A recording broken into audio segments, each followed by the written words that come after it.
وفي حدا سيتمكن من السطو على الجمهورية اللبنانية لا بترهيب السلاح ولا بإرهاب التطرف.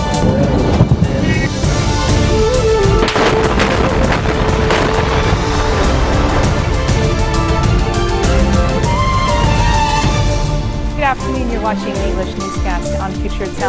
I'm Nazanin, and these are the news trending today.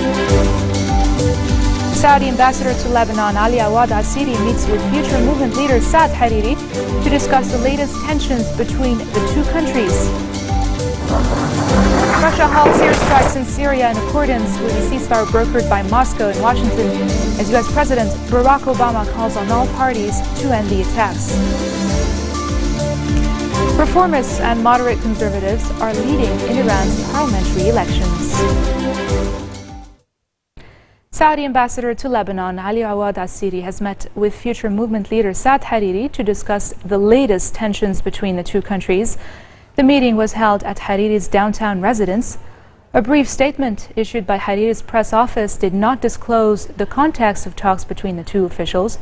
But Hariri, a close ally of Riyadh, had issued a pledge of gratitude towards Saudi Arabia, calling on all Lebanese to sign it. Last week, Saudi Arabia decided to suspend $4 billion in military aid to Lebanon over strong rhetoric by some Lebanese parties against it and the country's failure to support it against Iran in Arab meetings.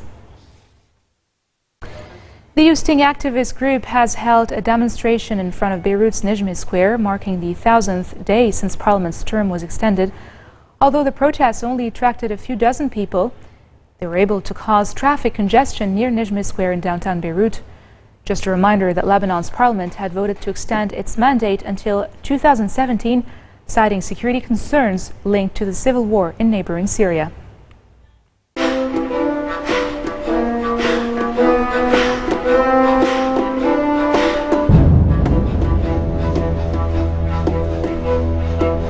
Russia has halted airstrikes in Syria in accordance with a ceasefire brokered by Moscow and Washington as part of efforts to gain momentum for peace talks to end the nearly 5-year war. Russia entered the Syrian conflict on behalf of ally President Bashar al-Assad in September of 2015, and its air power has played a significant role in the recent major gains by government forces. A lull in fighting was reported throughout most of the country today, just hours after the U.S.-Russia brokered cessation of hostilities agreement took effect. The UN Security Council unanimously passed a vote late on Friday to support the pause in fighting in Syria and demanded that all parties to the agreement fulfill their commitments to end hostilities. UN Syria envoy Staffan de Mistura says he intends to reconvene talks on March 7th. In turn, a reduction of violence would help creating conditions conducive for negotiations, and progress on a cessation of hostilities will drastically improve the conditions on the ground, which will in turn lead to a significant scaling up of humanitarian delivery across Syria. As the Secretary General concluded in his letter to the Council, the agreements reached in Munich present a precious opportunity for the early and credible resumption of intra-Syrian talks. Assuming, therefore, the cessation of hostilities largely holds, God willing, and the humanitarian access continue unabated, I intend to reconvene based on consultation with the Secretary General and hopefully with your own approval, the talks, the intra-Syrian talks, on Monday the 7th of March, with the same representatives of the Syrian government and opposition, as well as the groups of individuals associated with the Moscow and Cairo meetings. And third, when violations occur, as inevitably they will, a sober, coordinated response is critical. The International Syria Support Group has set up a task force assigned with specific steps to address allegations of noncompliance, including working with parties to de-escalate violence that could quickly spiral out of control. Let us be real. It is going to be extremely challenging, especially at the outset, to make this work. In a world of horrific crises, arguably no crisis has done more to threaten international peace and security or has inflicted as much human suffering as the conflict in Syria. We are all now broken records here in this Council about the fact that this crisis cannot be resolved through force alone, that it will require a political solution. We've heard it, we've said it. But today, we have an opportunity. If we can make this cessation of hostilities hold, which is a very big if, we will take a genuine step toward that political solution we have been talking about for so long. As we all know, if implemented, a cessation of hostilities would not apply to terrorist groups like ISIL, who will continue to fight. Yet even a partial de-escalation would make a real difference in the lives of Syrians. У нас появился реальный шанс остановить насилие, поднять на новый уровень коллективную борьбу с терроризмом, выправить. U.S. President Barack Obama says the ceasefire in Syria is something that needs to happen, although it will not end the violence right away. Obama called on all parties to end the attacks, including aerial bombardment, amid significant question marks over whether the agreement will hold. This week, we continued our mission to destroy ISIL. This remains a difficult fight, and the situation in Syria and Iraq is incredibly complex. ISIL's entrenched, including in urban areas. It uses innocent civilians as human shields. Despite these challenges, though, I can report that we're making progress. And this week, I directed my team to continue accelerating our campaign on all fronts. Our 66-member coalition, including Arab partners, continues to grow stronger. More nations are making more contributions. Every day, our air campaign, more than 10,000 strikes so far, continues to destroy ISIL forces. And we continue to go after ISIL leaders and commanders, taking them out day in, day out, one after another after another. In Iraq, ISIL has now lost more than 40% of the areas it once controlled. In Syria, a coalition of local forces is tightening the squeeze on ISIL's stronghold of Raqqa. As we bomb its oil infrastructure, ISIL's been forced to slash salaries of its fighters. Thanks to the work of many nations, the flow of foreign terrorist fighters into Syria finally appears to be slowing. In short, in Syria and Iraq, ISIL's territory is shrinking, there are fewer ISIL fighters on the battlefield, and it's harder for them to recruit and replenish their ranks. Still, the only way to deal ISIL a lasting defeat is to end the civil war and chaos in Syria upon which ISIL thrives. A cessation of hostilities in the civil war is scheduled to take effect this weekend. Now, we're not under any illusions. There are plenty of reasons for skepticism. And even under the best of circumstances, the violence will not end right away. But everyone knows what needs to happen. All parties must end attacks, including aerial bombardment. Humanitarian aid must be allowed to reach areas under siege.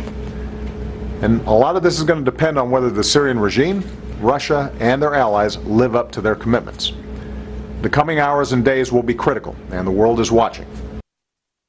Parliament Speaker Nabih Berri has voiced his support for the ceasefire deal that was reached in Syria, hoping it will pave the way for peace in Lebanon. In a statement, he said peace in Syria was a necessity for the Arab world and is a guarantee for world and regional peace. Berri also stressed that prosperity in the country will restore the Palestinian cause as the central Arab and Muslim issue. And coming up next, twin suicide attacks kill at least 20 in Afghanistan. More details after the break.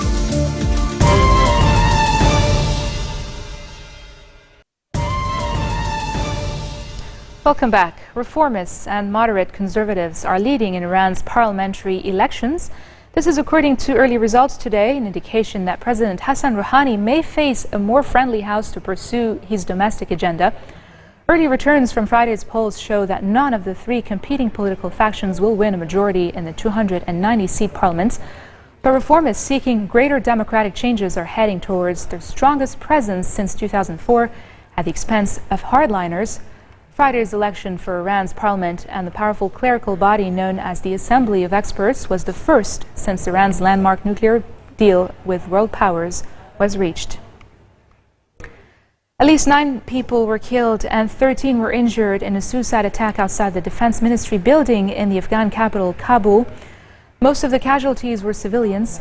The attack, which was claimed by the Afghan Taliban, came just hours after a suicide bomber killed an Afghan militia commander and at least 10 others in the eastern province of Kunar, near the Pakistan border. At least 40 other people were wounded in the Kunar attack. A Dutch study says soldiers deployed to Afghanistan had a spike in post-traumatic stress disorder symptoms in the months immediately after their return, but also 5 years later. The U.S. Department of Veterans Affairs says 11 to 20% of veterans of the Iraq War suffer PTSD symptoms each year. These symptoms can include nightmares or flashbacks to traumatizing events, feelings of fear, guilt, or shame, or being hyper-alert and having trouble concentrating. More in this report. Although combat is over in Afghanistan and Iraq, some of those soldiers who've returned home are still fighting. But they're not fighting Al-Qaeda or the Taliban, they're fighting post-traumatic stress disorder. With the rise in PTSD, doctors are looking for new ways to fight the public health problem. At UCLA, doctors behind a new study believe they've done just that. Dr. Andrew Luchter was the study's senior author. What we decided to do is look at a novel kind of treatment for PTSD, a kind of brain stimulation or neuromodulation treatment called trigeminal nerve stimulation, or TNS. Using electrodes in a patch similar to a Band-Aid, a patient receives an electronic current that sends signals to parts of the brain that help regulate mood, behavior, and cognition. The patient then applies the patch before sleeping. Dr. Luchter says the results were promising. What we found was that if we use this treatment in patients who already are getting the best treatments available, that we can help them get even more gains, that they have on average a 30% reduction in their symptoms, and for the first time in years, sometimes in decades, these patients were getting substantial relief from their symptoms. Retired U.S. Army Sergeant Ron Ramirez suffered from a traumatic brain injury in Iraq. He said he and his family have noticed a difference since taking part in the trial. They actually started coming around. That was the biggest cue that something was positive was working, because they always told me that they can tell to stay away from me by looking at my face. But when they started to come talk to me, that was great. Doctors hope the technology can be used to treat other brain disorders, including epilepsy, attention deficit hyperactivity disorder, and even post-concussion syndrome. This marks the end of our bulletin for today. Now for a recap of our top stories. Saudi ambassador to Lebanon, Ali Awad Asiri, meets with future movement leader Saad Hariri to discuss the latest tensions between the two countries. Russia halts airstrikes in Syria in accordance with a ceasefire brokered by Moscow and Washington, as U.S. President Barack Obama calls on all sides to end the attacks. And reformists and moderate conservatives are leading in Iran's parliamentary elections. Those are your top stories for this Saturday. I'm Linda Tamim, and I wish you all a very nice weekend.